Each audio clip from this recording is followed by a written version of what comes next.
Un nouveau signal d'alarme retentit, soulignant une vérité inconfortable. Le niveau des inégalités dans le monde atteint des sommets intolérables.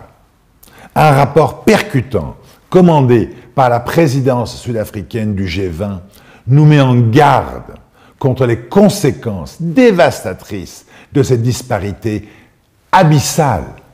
Les répercussions ne sont pas seulement économiques, elles sont profondément sociales, minant la cohésion de nos sociétés et menacent même les fondements de nos démocraties. Les chiffres sont brutaux et révoltants. Entre 2000 et 2024, près de la moitié de la richesse mondiale nouvellement créée a été accaparée par le 1% le plus riche de la population mondiale. Dans le même temps, les 50% les plus pauvres de la planète n'ont eu droit qu'à une portion infime de cette richesse, à peine 1%. Cette concentration obscène de la richesse n'est plus qu'une statistique, c'est un échec humanitaire. C'est l'histoire de millions de vies privées d'opportunités, de dignité et d'un futur équitable. Il est impératif d'interroger ce modèle et d'exiger des politiques plus justes et plus solidaires pour bâtir un monde où la prospérité est partagée et non confisquée par certains. Niveau 1, la pauvreté extrême. Imaginez un jeu vidéo en mode hardcore où la barre de vie n'est pas rouge, mais vide, et où son nom est simplement faim. Chaque matin, vous apparaissez dans la partie avec un seul objectif, tenir jusqu'au soir. Pas de sauvegarde, pas de bonus, et surtout aucune deuxième chance. Voilà ce que représente l'extrême pauvreté. Vivre avec moins de 3 $ par jour, c'est le niveau 0 de l'économie mondiale. Pour nous, 3 $, c'est une baguette, un paquet de chips et un ticket de métro. Pour presque 800 millions de personnes dans le monde, ce même montant, c'est un budget quotidien pour tout. Manger, se loger, s'habiller, parfois même se soigner. Si tu tombes malade, il n'y a pas de mutuelle. Si ton toit fuit, pas de plombier. C'est le mode instinct de survie activé en continu. Imagine devoir passer des heures à marcher pour atteindre un puits ou une pompe d'eau potable, pendant que d'autres se plaignent que leur livraison Uber Eats arrive avec 10 minutes de retard. C'est la réalité quotidienne dans des régions entières d'Afrique subsaharienne et de l'Asie du Sud, où infrastructures, emploi et sécurité sociale manquent cruellement. Et d'autres distractions n'existent pour oublier ce stress permanent. Pas d'abonnement Netflix, pas de TikTok, pas de galère avec un smartphone fissuré. À ce niveau-là, la technologie n'existe pas. L'accès à Internet est inexistant et le temps est littéralement dépensé à chercher quoi manger avant la nuit. La modernité qu'on considère normale est un luxe total. Et la vraie question, c'est que se passe-t-il quand on gagne juste un peu plus? Niveau 2, la pauvreté juste au-dessus du gouffre. Oui, techniquement tu es monté en gamme, mais dans la pratique, c'est toujours chaotique.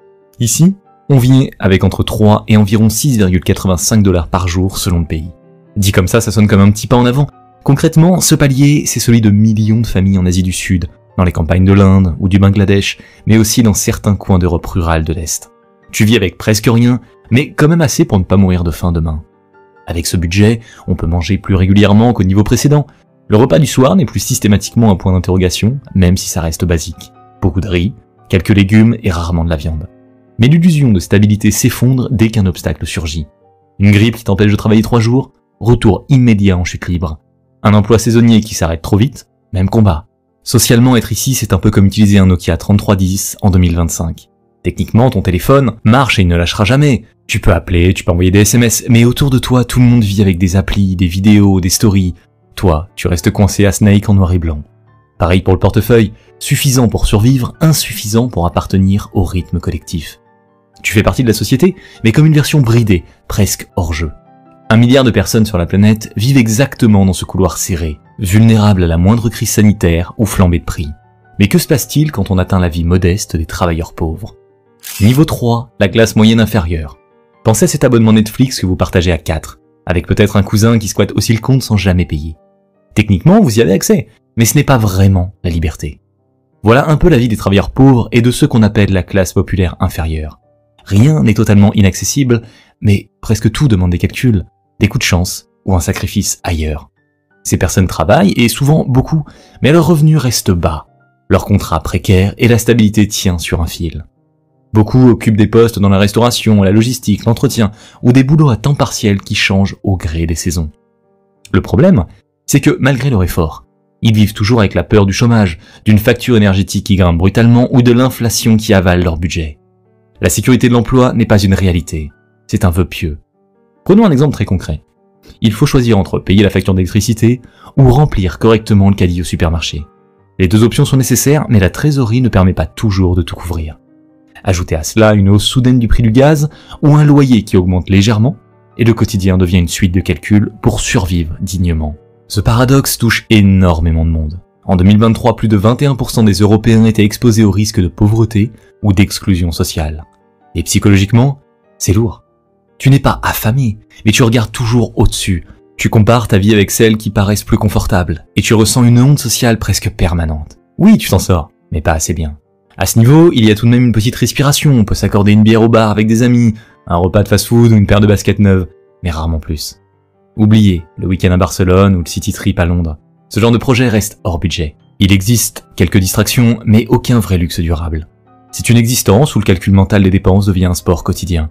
Et juste au-dessus, s'installe le grand bloc de stabilité, la véritable classe moyenne, pilier des sociétés modernes. Niveau 4, la classe moyenne. Bienvenue dans la zone Wi-Fi stable. Ici, tu n'as plus besoin de voler les données du réseau du voisin, tu as enfin ton propre accès. C'est la classe moyenne, tu peux respirer, tu peux planifier ta semaine sans avoir l'impression qu'un imprévu te détruit immédiatement. En Europe, c'est même le cœur du système, puisqu'environ 2/3 de la population vit dans cette catégorie. C'est la colonne vertébrale qui porte les impôts, finance les écoles et garde la machine sociale en mouvement. Mais attention, être au milieu c'est cool, jusqu'au moment où l'inflation frappe comme un boss imprévu ou que ton job disparaît du jour au lendemain. Une seule crise économique et la pente devient glissante. Dans cette classe, on trouve généralement un logement correct, mais pas extravagant, équipé comme il faut, chauffé en hiver et avec une cuisine où on peut nourrir la famille, sans compter chagrinerie. Ce mode de vie permet de faire des choix, changer une voiture d'occasion tous les 10 ans, partir une semaine par an dans un endroit simple, souvent en avion low cost. Bref, ce n'est pas la galère permanente, mais ce n'est pas non plus la Dolce Vita. Le budget reste encadré et chaque dépense un peu folle se discute en famille, comme si c'était une décision politique. En termes de liberté, cette zone offre plus qu'un filet de sécurité. On peut mettre ses enfants dans une école correcte, rembourser un crédit immobilier raisonnable, s'offrir des loisirs réguliers comme le cinéma ou des sorties entre amis. Mais derrière cette liberté se cache une surveillance constante, la menace de perdre tout ce confort et de glisser d'un cran. Ce qui rend ce groupe si particulier, c'est la protection offerte par le système de redistribution. En Europe, les transferts sociaux réduisent les écarts de richesse de près de moitié. Sans aide sociale, sans assurance collective, une grande partie de la classe moyenne plongerait plus bas. C'est ce filet de sécurité qui garde cette zone relativement dense et qui lui permet de jouer son rôle central. Mais pour ce plus haut, l'angoisse se transforme en confort assuré. Niveau 5, la classe moyenne supérieure. Imagine avoir un iPhone dernier cri posé sur la table, la fibre qui tourne à plein régime et un frigo toujours rempli. Tu pourrais croire que ça y est, tu as touché au luxe. Pas vraiment. Bienvenue dans la classe moyenne supérieure, un niveau où tu respires mieux, mais où ton confort reste accroché à ton job comme un casque VR branché sur un câble trop court. À ce stade, les revenus sont nettement plus élevés que la moyenne. On parle de postes qualifiés, ingénieur, médecin, directeur de service, profession libérale avec des revenus relativement stables.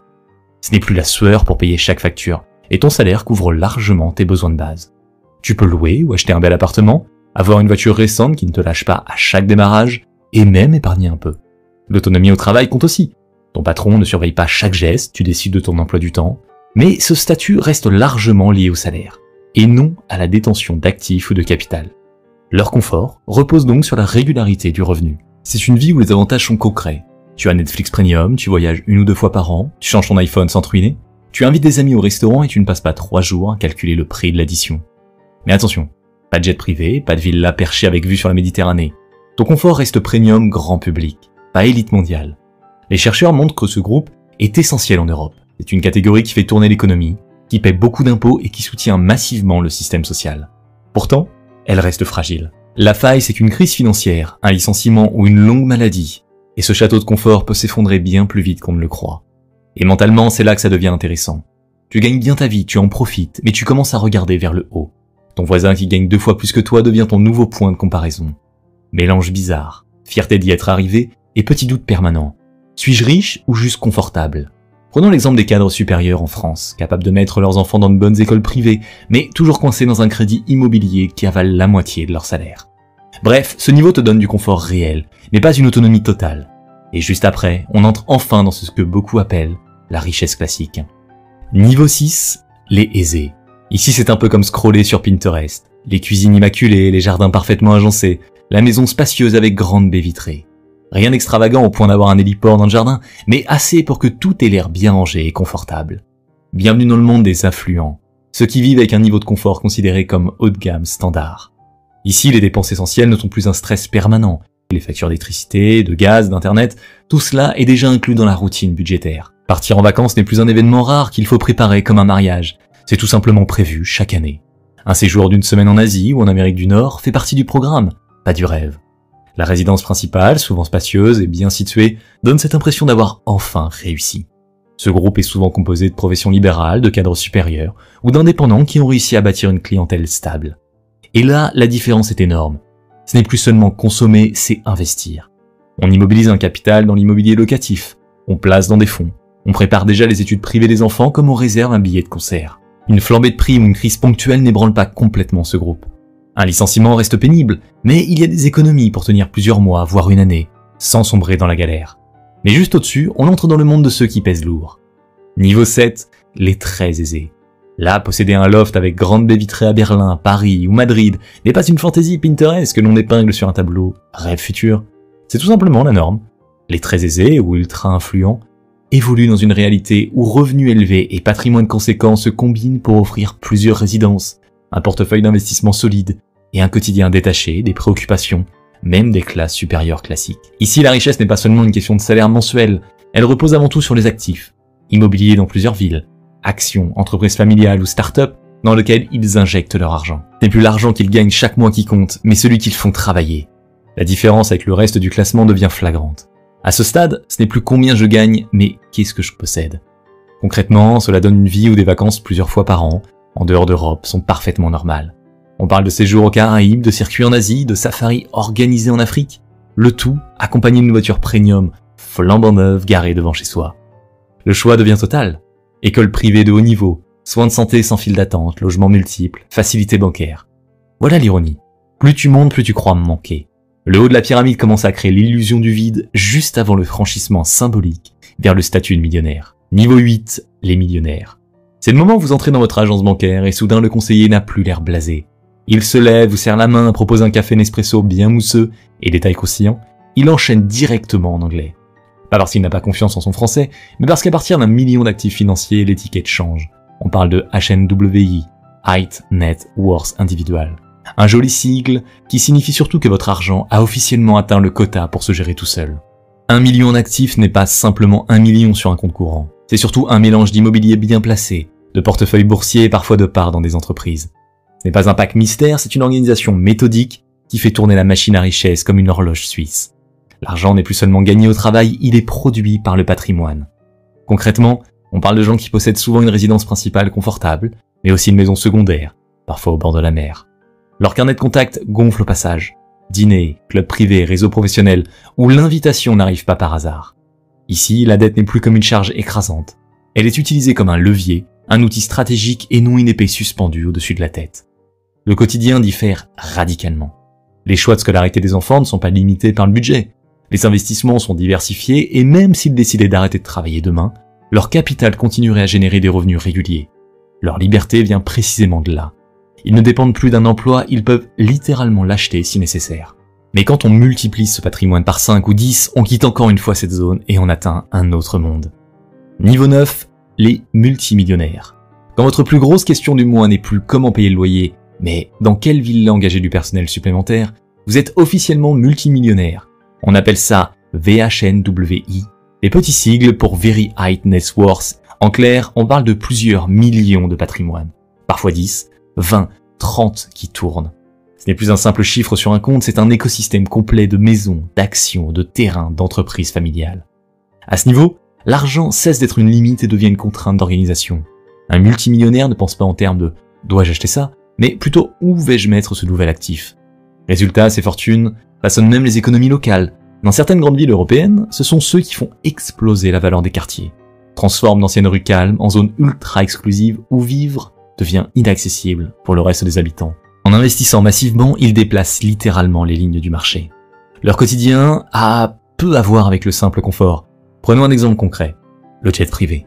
Contrairement au cliché du multimilliardaire propriétaire d'un avion entier, les multimillionnaires utilisent souvent un système de jet fractionné, Un peu comme un abonnement premium où on partage une flotte ultra luxueuse. Quand ils ne veulent pas, ils créent des fondations familiales.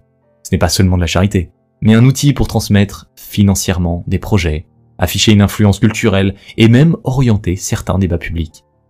Et côté consommation, tout est immédiat. Une villa de vacances, une voiture de luxe sortie hier, une expérience hors norme. Chaque envie peut être exaucée presque aussitôt. Le porte-monnaie ne dit plus non. Les seuls freins sont le calendrier ou la simple lassitude. C'est ici que le paradoxe prend forme. Ils ont atteint une liberté presque totale, mais restent face à une ressource qui échappe toujours à leur portefeuille, le temps. La rareté ne vient plus de l'argent mais des heures dans une journée. Et tout en haut, on atteint la poignée de milliardaires. Niveau 10, les milliardaires.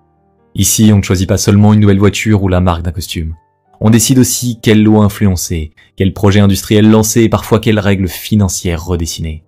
Les milliardaires, c'est toute une petite poignée de personnes dans le monde, mais leur pouvoir s'étend bien au-delà de leur compte en banque. Leur fortune est tellement concentrée qu'elle dépasse le PIB de certains pays entiers. Ce qui frappe, c'est cette asymétrie historique. Depuis 1980, la croissance mondiale n'a pas profité à tout le monde de la même manière. La majorité des gains est allée dans les poches du fameux top 1%. Pendant que des millions de foyers comptent chaque euro à la fin du mois, cette élite voit son capital gonfler non pas grâce à un salaire, mais par des investissements qui produisent de l'argent à l'infini. À ce niveau, travailler devient une option, pas une nécessité. Le symbole le plus visible de cette richesse, c'est bien sûr le yacht géant, assez grand pour embarquer un héliport et parfois un sous-marin. Mais ce n'est que la vitrine. Le vrai pouvoir se cache dans des investissements massifs dans les entreprises, les marchés financiers ou les nouvelles technologies. Cette décision dicte la direction de l'économie mondiale. Quand un milliardaire achète ou vend, c'est tout un marché qui tremble. Leur influence n'est donc pas seulement individuelle, elle devient structurelle. Cette richesse colossale leur donne un pouvoir mondial. Ils ne se contentent pas de jouer, ils redéfinissent les règles du jeu. La liberté ultime n'est donc pas d'acheter sans compter, mais d'avoir le pouvoir de façonner l'environnement dans lequel tout le monde vit. Du pain quotidien pour certains, au contrôle planétaire pour quelques-uns. L'écart est vertigineux. Top 10 des hommes les plus riches du monde en 2025. Numéro 10. Steve Ballmer. Fortune. 121,5 milliards de dollars, soit 78 975 milliards de francs CFA. Date de naissance, 24 mars 1956, 69 ans. Nationalité, américain. Source de revenus, Microsoft, équipe NBA, Los Angeles Clippers. Steve Ballmer, c'est l'exemple parfait d'un leader visionnaire. En reprenant Microsoft dans les années 2000, il a transformé l'entreprise en une machine à milliards. Et son amour pour le sport n'est pas juste une passion, en devenant propriétaire des Clippers, il prouve qu'investir dans le sport peut aussi être une stratégie lucrative. Numéro 9. Bill Gates. Fortune. 124,6 milliards de dollars, soit 78 975 milliards de francs CFA. Date de naissance, 28 octobre 1955, 70 ans. Nationalité, américain. Source de revenus, Microsoft, investissement, philanthropie. À 70 ans, Bill Gates reste une icône. Mais sa vraie richesse ne réside pas seulement dans ses milliards. C'est un homme qui donne. Des dizaines de milliards injectés dans la recherche médicale, l'éducation et la lutte contre la pauvreté. Si la technologie a fait de lui un milliardaire, sa générosité le place parmi les figures les plus admirées au monde. Numéro 8. Larry Ellison. Fortune. 125,3 milliards de dollars. Date de naissance, 17 août 1944, 81 ans. Nationalité, américain. Source de revenus, Oracle, immobilier, île privée, l'année. Larry Ellison, c'est la définition même de l'opulence. Saviez-vous qu'il possède presque toute l'île de l'année à Hawaï? Mais derrière ce luxe, se cache un homme qui a révolutionné les bases de données avec Oracle. Une entreprise qui, aujourd'hui encore, alimente les plus grandes entreprises mondiales. Numéro 7. Mark Zuckerberg. Fortune. 133,7 milliards de dollars. Date de naissance, 14 mai 1984, 41 ans. Nationalité, américain. Source de revenus, Meta, Facebook, Instagram, WhatsApp, MetaV, IA. Mark Zuckerberg est la preuve qu'une idée née dans un dortoir d'université peut changer le monde. À seulement 41 ans, il ne se contente plus des réseaux sociaux. il construit l'avenir avec le métavé et l'intelligence artificielle. Vous n'avez pas fini d'entendre parler de lui et de ses projets futuristes. Numéro 6. Warren Buffett. Fortune. 134,8 milliards de dollars. Date de naissance, 30 août 1930, 95 ans. Nationalité, américain. Source de revenus, Berkshire Hathaway, investissement. 95 ans, et toujours dans le top 10. Warren Buffett est la preuve que la patience et la stratégie peuvent rapporter gros. Surnommé le sage d'Omaha, il inspire des millions d'investisseurs à travers le monde. Mais attention, même avec ses milliards, il reste simple. Un véritable modèle. Numéro 5. Larry Page. Fortune. 141,3 milliards de dollars. Date de naissance, 26 mars 1973, 52 ans. Nationalité, américain. Source de revenus, Google, Alphabet, projet futuriste. Imaginez un monde sans Google. Impossible, non? Larry Page, cofondateur de ce géant, ne s'est pas arrêté là. Il investit aujourd'hui dans des projets futuristes comme les voitures volantes. Sa fortune? Un mélange d'innovation et de vision à long terme. Numéro 4. Sergey Brin. Fortune. 142,5 milliards de dollars. Date de naissance, 21 août 1973, 52 ans. Nationalité, américano-russe. Source de revenus, Google, Alphabet, IA. Sergey Brin, l'autre moitié du duo derrière Google, prouve que l'innovation collaborative peut conduire à des sommets. Mais saviez-vous qu'il s'intéresse aussi à la recherche en intelligence artificielle? Sa quête, rendre le monde encore plus connecté et intelligent. DS3. Bernard Arnault. Fortune. 166,8 milliards de dollars. Date de naissance, 5 mars 1949, 76 ans. Nationalité, français.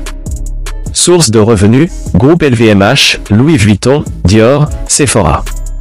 Bernard Arnault, l'empereur du luxe, continue de régner avec LVMH. Ces marques incarnent l'élégance et le prestige, attirant les élites du monde entier.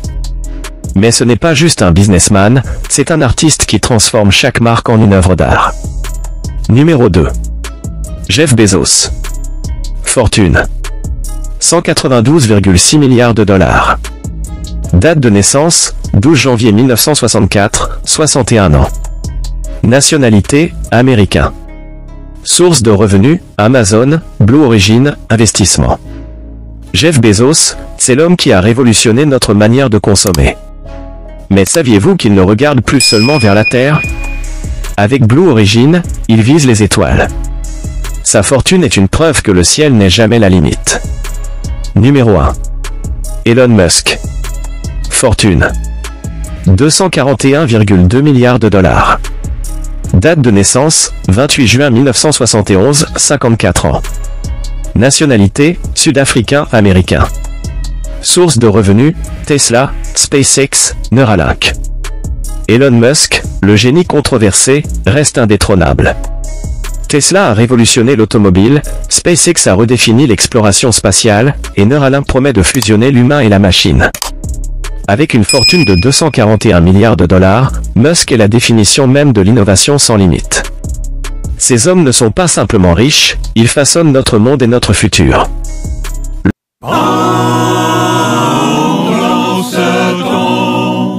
Pendant ce temps, entre autres dans ce livre, non seulement c'est le parti de l'anti-France, mais c'est même le parti de l'étranger.